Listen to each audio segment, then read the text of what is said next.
So we'll just get started. So there's a total just crazy amount of facts in this presentation, and it's really just meant to just inspire you and just like sit in awe for a minute about how old the herbal tradition is. And so that's what it's done for me. So don't feel overwhelmed. It's just a really cool story, the historical traditions of herbal medicine. So we'll get started. Maybe. There we go. Okay. So our primary knowledge about herbs is based on empirical evidence, knowledge we can readily verify with our five senses and simple trial and error. Medical science says such evidence is too vulnerable to the placebo effect, so animal testing and double-blind methodology is scientifically preferred. A more effective method, however, for evaluating traditional herbal medicine is statistical evidence, which is very common and widely accepted in pretty much everywhere else in the world. For example, in China, hundreds or thousands of people are given traditional medicine, meaning herbs, and a statistical curve based on the rate of cure, improvement, or no improvement is noted. These types of studies, however, have been ignored by Western researchers because they were not a double-blind study, which is unfortunate. By oversimplifying the multifaceted effects of an herb, double-blind studies fail to encompass the broader aspects of empowerment and healing. John Uri Lloyd, who was a great herbal pharmacist in the late 19th and early 20th century in the U.S., eclectic medical doctors, and he was the founder of the once powerful Lloyd Brothers pharmaceutical company, acknowledged that placebo, which is basically the belief and mindset of the patient, is of significant importance in the efficacy of any drug, whether it's herbs or traditional Western, or not traditional, but just like Western medical chemical drugs. And so in an article that he wrote on the topic, he concluded that the empiricist precedes the man of science, and the work of empiricism finally gives us data that enables men to formulate laws until at last science is born. Prehistoric and ancient Mesopotamian evidence, there is some. Archaeological studies at Shanandar in Iraq have shown that Neanderthals, whom lived over 60,000 years ago, had at least a basic pharmacopoeia of herbs that they used medicinally. Studies of 8 species of pollen grains found at prehistoric burial site reveal that 7 are plants still commonly used in folk medicine today. These include yarrow, marshmallow, groundsel, centaury, and ephedra. Sumerian ideograms from 2500 BCE depict various plant medicines, such as poppy, which they called the plant of joy. In the historical findings of ancient Mesopotamia, some 250 plants are described, including poppy, belladonna, mandrake, henbane, hemp, thyme, garlic, onion, all herbs that we're really familiar with and have still around today. In the Code of Hammurabi, carved in stone and named after the famous first king of the Babylonian Empire, is the first written reference of plants as medicines, including senna, henbane, licorice, and mint. So we can just see the scope of how far back this, the use of herbs as medicine goes. In Egypt, medicine was widely respected in the ancient Mediterranean world. The earliest written record of its practices are found in the Epirus papyrus dating from the 16th century BCE. The Epirus papyrus contains over 800 prescriptions and recipes using plants still common to herbalists today, including poppy, cannabis, myrrh, frankincense, fennel, cassia, senna, thyme, henna, juniper, linseed, aloe, castor, and garlic. Again, herbs that we are already familiar with because they're so common still in our daily lives. And you can see more herbs that are you might even have in your medicine or your kitchen cabinets right now. Garlic, coriander, cumin, all very common and widely used. The Egyptians practiced various methods of spiritual healing, color healing, massage, and surgery, as well as the extensive use of therapeutic herbs and foods. like the ancient Mesopotamians before them, who used divination and astrology to determine celestial influences on human welfare and medical ethics, Egyptians' medicine was strongly magico-religious. Even so, many practical cures and remedies relied on herbs, minerals, and various animal parts. So the ancient Egyptians believed that disease and death were neither natural nor inevitable, but were caused by some malign influence, such as a god or a spirit or soul of a dead person possessing the psyche of the ailing person. The Egyptian shaman physician served two important functions in that light: discover the nature of the entity possessing the ill person, and then attack it using rituals, spells, talismans, and amulets. In addition to the worship of animal-headed deities, they also deified their outstanding physicians. A huge example of that is their physician god Imhotep, who was basically a prime minister to the King Zoser of the Third Egyptian dynasty. Bronze statues of Imhotep have been uncovered in burial sites, evidence of how much the Egyptians respected him. Many Egyptian healing temples were dedicated to the goddess Isis or Isis. She was revered as the bringer of health and the dispenser of healing herbs. Priests and priestesses of her temples combined spiritual practice with practical medical techniques, many of which are still used today, like cupping. Isis was also regarded as the protectress of birthing women, so many of her temples contained birthing houses, which were later expanded into women's medical schools, where priestesses helped heal women's diseases, cultivated medicinal gardens, and prepared pharmaceutical remedies. The most well-known female pharaoh, Queen, I'm going to botch this name, but Hatshepsut, who reigned from 1503 to 1482 BCE, promoted women in the healing arts and founded 3 medical schools as well as gardens for medicinal plants. I find it sometimes hard to wrap my mind around the thought of medical schools and these deeply intellectual advances in medicine coming from just thousands and thousands of years ago. It's amazing. So anyways, in Greek herbal medicine now, when Alexander the Great conquered virtually all of the then known world, including Persia, Egypt, and India, he intended to extol the glory of Greece. However, all nations encompassed by the Greek Empire brought with them their own traditions and customs, including their healing knowledge.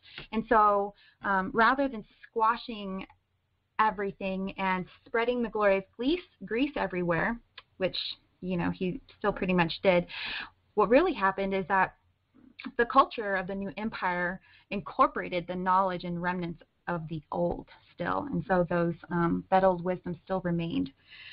About a year before Alexander the Great died, he founded the great city Alexandria, and Alexandria became the crossroads for the exchange of knowledge between all countries of the ancient world, including India and China. Ptolemy Soter, who ruled after Alexander's death, founded the huge Alexandrian library, where almost 700 rolls of papyri were housed. And it was said that if a traveler came through Alexandria and was holding a written work that was not yet recorded in the library, they would detain the traveler until his written words were copied and added to the library, and then he was allowed to go about his way. In the Greek and Roman humoral system, these are basically the 4 humors of the Greeks and Romans were basically ways to describe disease conditions or constitutions within the body. And so we have sanguine, which is hot and moist, melancholic, which is cold and dry conditions, phlegmatic, which is cold and moist conditions, and choleric, which is hot and dry conditions. And you'll see that these also correspond to the 4 elements, and that's largely how the Greeks described the universe and their world was in relation to air, earth, water, and fire elements. So the humoral system is explained in an essay called Affections in the Hippocratic Corpus. which states that all diseases are caused by bile and phlegm that have become either too dry, too wet, too hot, or too cold in the body. It also states these derangements were caused by imbalances in the diet, exercise, injury, smell, hearing, sight, sexual excesses, and climactic qualities of hot and cold. These theories, common to most ancient civilizations, point out the essential difference in perspective between the holistic objectives of traditional healing and those of contemporary Western medicine. The traditional approach is more integrative, emphasizing the body, mind, and spirit connection. The Western medical approach is more disintegrative, viewing the body mechanically and its systems separately. Both have their respective strengths and weaknesses. Okay, so Hippocrates is considered the father of medicine. He sought to weed out superstitions in this time of his time in favor of applied logic and reason. In the Hippocratic corpus, it's actually a collective effort of many individuals that contributed works individually and anonymously. And so it's actually nearly impossible to determine which treatises within the work were actually penned by Hippocrates himself. But in modern times, we know his most memorable aphorisms as, above all else, do no harm, let your medicine be your food, and your food your medicine, and the body heals itself. And the 60 treatises cover subjects like pathology, diagnosis and prognosis, physiology, embryology, gynecology, the preservation of health, surgery, ethics, etc. His system of holistic medicine focused treatment on the person rather than the disease. Plato said it best, to heal even an eye, one must heal the head and indeed the whole body. Hippocrates was a patient, keen observer, recognizing the course of a disease as part of the healing process and supporting the patient with gentle physiotherapies, massage, baths, only a few herbs, and most importantly, mild foods. Hippocrates saw the body governed by 4 humors, as we talked about before. So health and disease was a question of humoral balance or imbalance, and foods and herbs were classified based on their ability to affect natural homeostasis. So there are some notable women healers in ancient Greece, despite the fact that most women were outlawed from practicing medicine. Of special note is the 5th century midwife of Agnodice. She was credited with starting the female medical revolution in Athens. She practiced medicine disguised as a man. When she was discovered, she was found guilty of illegal practice of medicine and sentenced to death. Her women patients stormed on the courthouse and threatened mass suicide until she was pardoned. From then on, women were permitted to study and practice medicine, but only on other women. I know, Pam, right? Isn't that amazing? She was a trailblazer.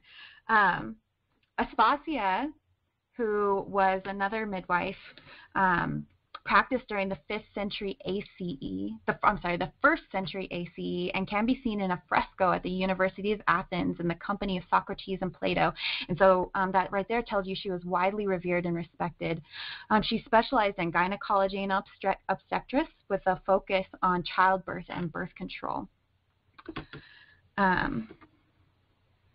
So the Romans recognized the value of hygienic principles, and so we can attribute a lot of modern advancements in hygiene and better living circumstances to the ingenuity of the Romans, such as not allowing burials within city limits, providing a minimum of 2 feet between buildings, water transport via aqueducts, and ways to hygienically manage refuse and sewage.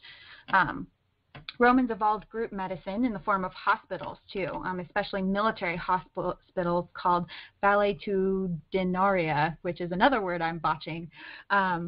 But a typical one at Novaeum contained 40 sick wards, administration buildings, large kitchens, and a well-stocked apothecary. So this was a huge establishment.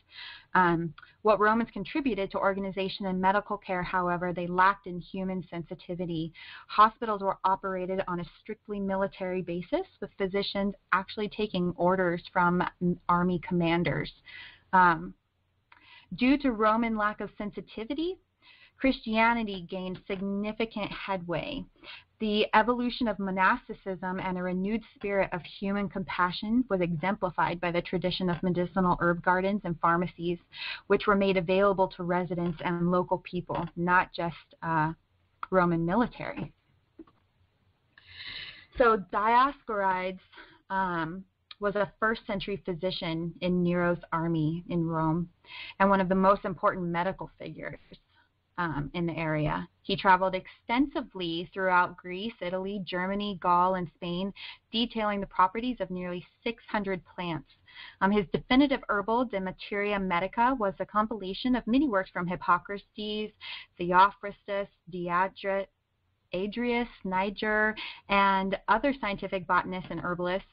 It became the primary source of herbal information worldwide for over 1,500 years.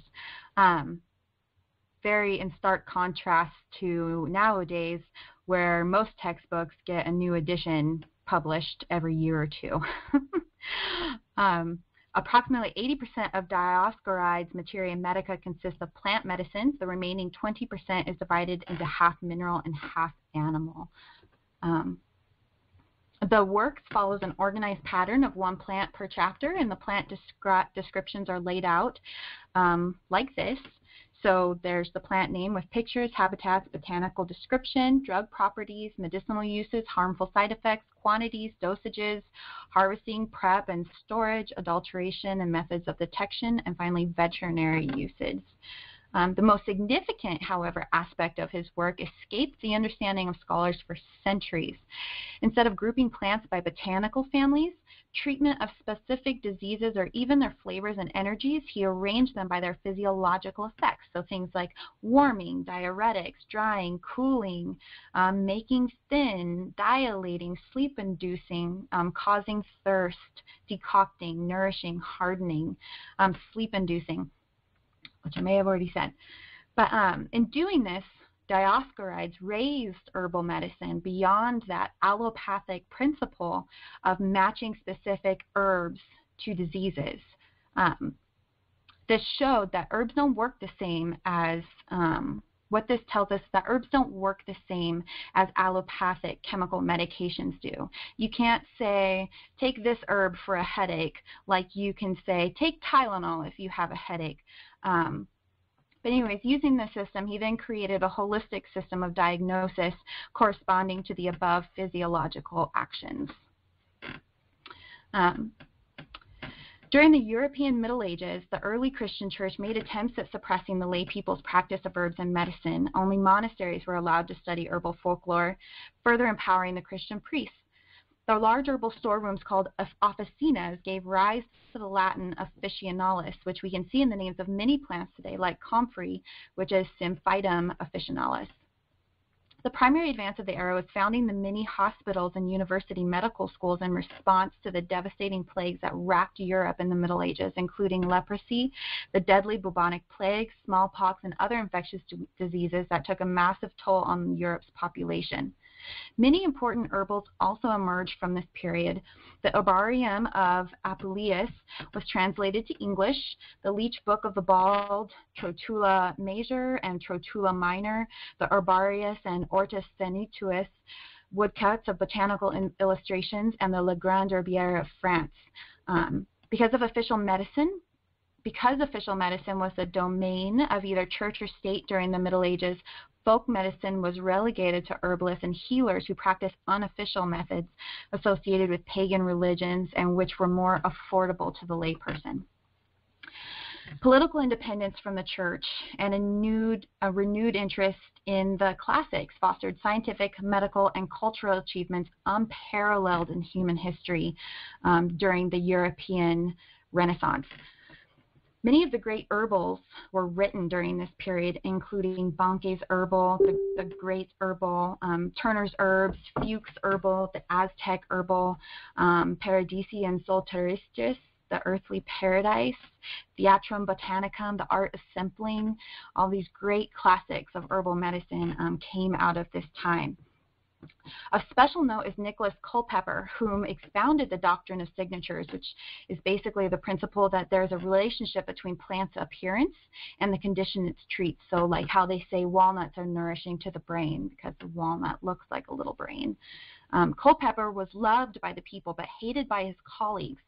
He translated medical herbal works from Latin into English to make them accessible to the public.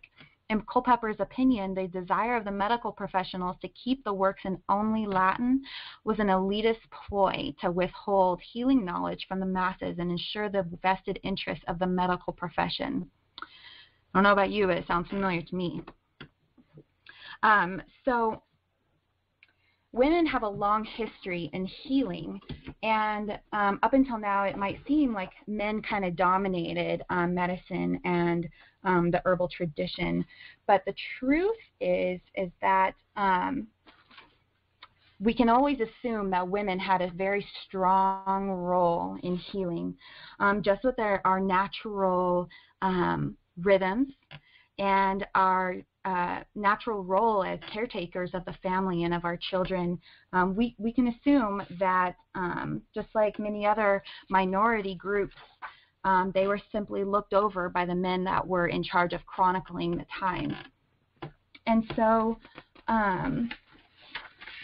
I left you with some pictures here because this was a section of my chapter that I couldn't really organize into bullet points. It just didn't work out well. And so I just want to read to you a quote from the book that is pictured here, which is Midwives and Nurses, because it really, the ignoring of women in medicine and the outright banning of them practicing medicine, undoubtedly, you know, a lot can be said about the witch hunts and how women were attacked basically for practicing medicine. And so I'm just going to read this because it's a really good synopsis of how this went down. So, witch hunts did not eliminate the lower class woman healer, but they branded her forever as superstitious and possibly malevolent.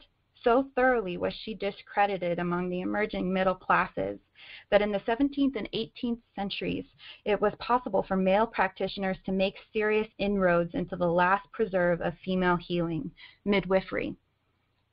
Non-professional male practitioners, barber surgeons, led the assault in England, claiming technical superiority on the basis of their use of the obstetrical forceps. Female midwives in England organized and charged the male intruders with commercialism and dangerous misuse of the forceps, but it was too late. The women were easily put down as ignorant old wives, clinging to the superstitions of the past.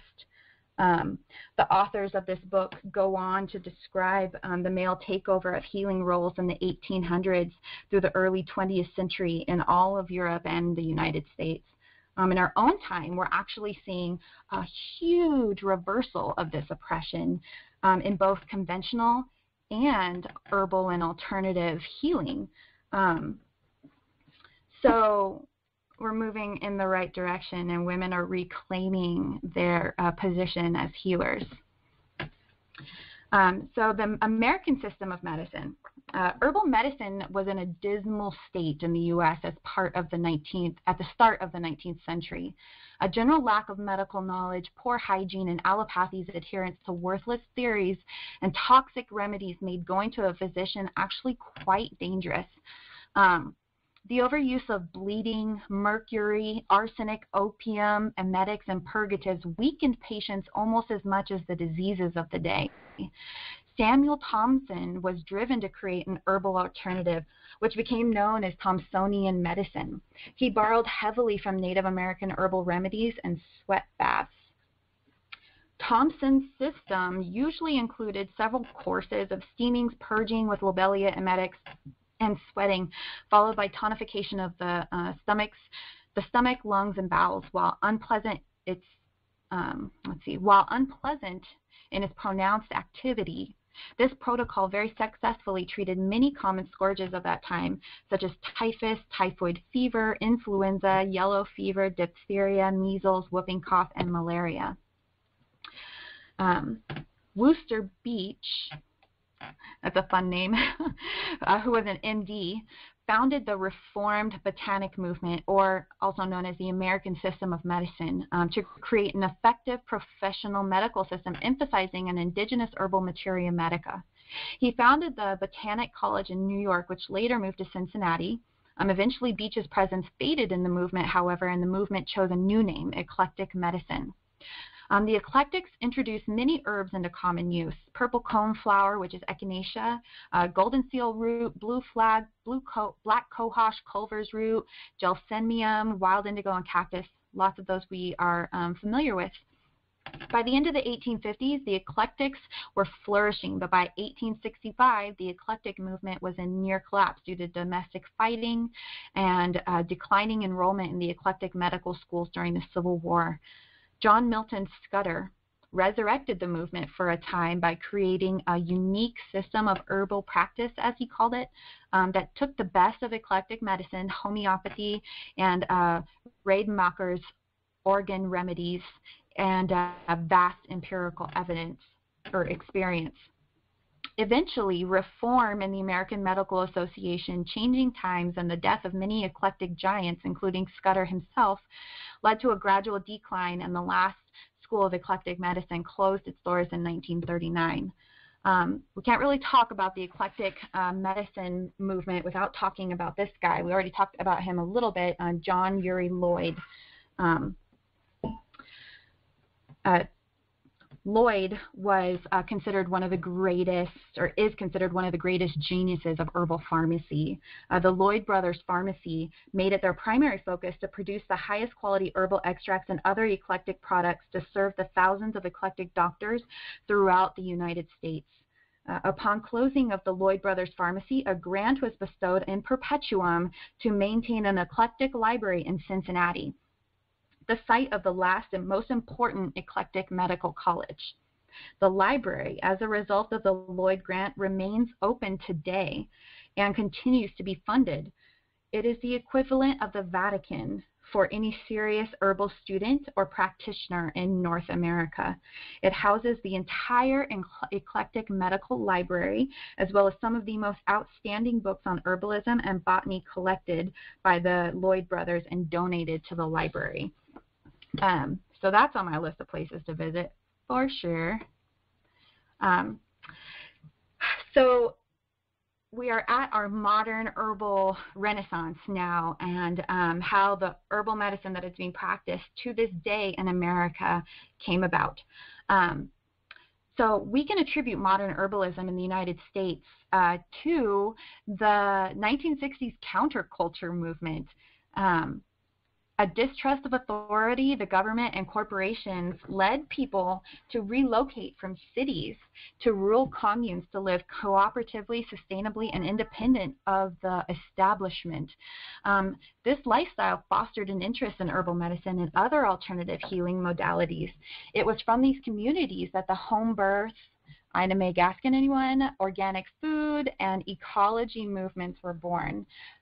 Emerging herbalists sought education and experience wherever they could, but it was really hard. There wasn't a lot of information out there in the U.S. anymore. Some pursued acupuncture or naturopathy. Others gleaned as much as they could from herbal medicine books like Back to Eden, The Herbalist, and The Modern Herbal. Experienced teachers were sought, but were hard to locate. Many resided off-grid in the Ozarks or Appalachia. Others were friendly Native Americans or medicine people. Most herbal knowledge seekers, however, found Dr. Raymond Christopher, whom we will talk about in just a moment. In 1989, the American Herbalist Guild was founded. The AHG is the only peer-reviewed membership North American organization dedicated to promoting and serving the professional interests of clinical herbal medicine. This is important. This is the organization that fights for the rights of alternative wellness practitioners. So here we are with Dr. Raymond Christopher. The man that wrote my herbal medicine course is Michael Tierra, and he studied directly under Dr. Christopher. And so I really can't really do justice to describing Dr. Christopher any better than Michael Tierra did. So I'm just going to pick a little section here that he wrote about Dr. Christopher from his own perspective. So in talking about he and his other hippie herbal knowledge seekers, he writes, most of us eventually fell under the spell of one man in particular, Dr. Raymond Christopher, an itinerant herb teacher with decades of practical clinical experience whose home base was in Provo, Utah, still one of the nation's centers for herbal medicine. Dr. Christopher presented with a benign, portly appearance in a dignified suit, the very embodiment of the old-time herb doctor. This contrasted radically with his many hippie followers. Yet, for most of us, he was the last remaining connection we had to the herbal past of North America. He single-handedly carried the torch for herbalism as he traveled throughout the country to give weekend or week-long seminars in herbal medicine, iridology, and unique assembly line approach to teaching Swedish massage during the course of a single weekend.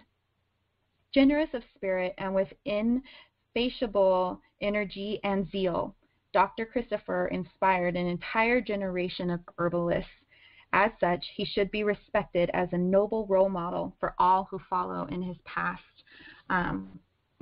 So Dr. Christopher, yeah, we should be saying thank you to the legacy that that this guy left behind for us.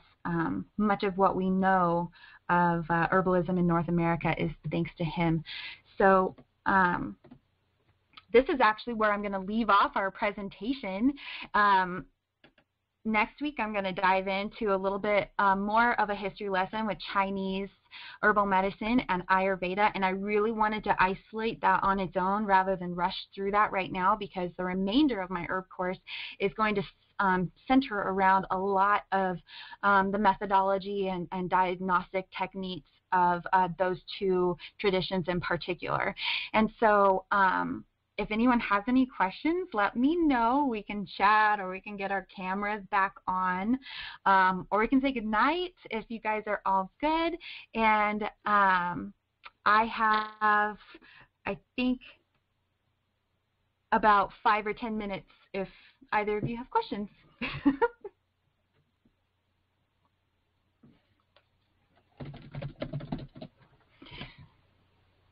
All right. Well, I am so grateful that you guys showed up tonight, and I am, yeah, thank you so much for your support. I'm really excited, and next week will be fun, and we'll dive more into Chinese and Ayurveda medicine. And then after that, we will get really into the nitty-gritty of herbal methodologies.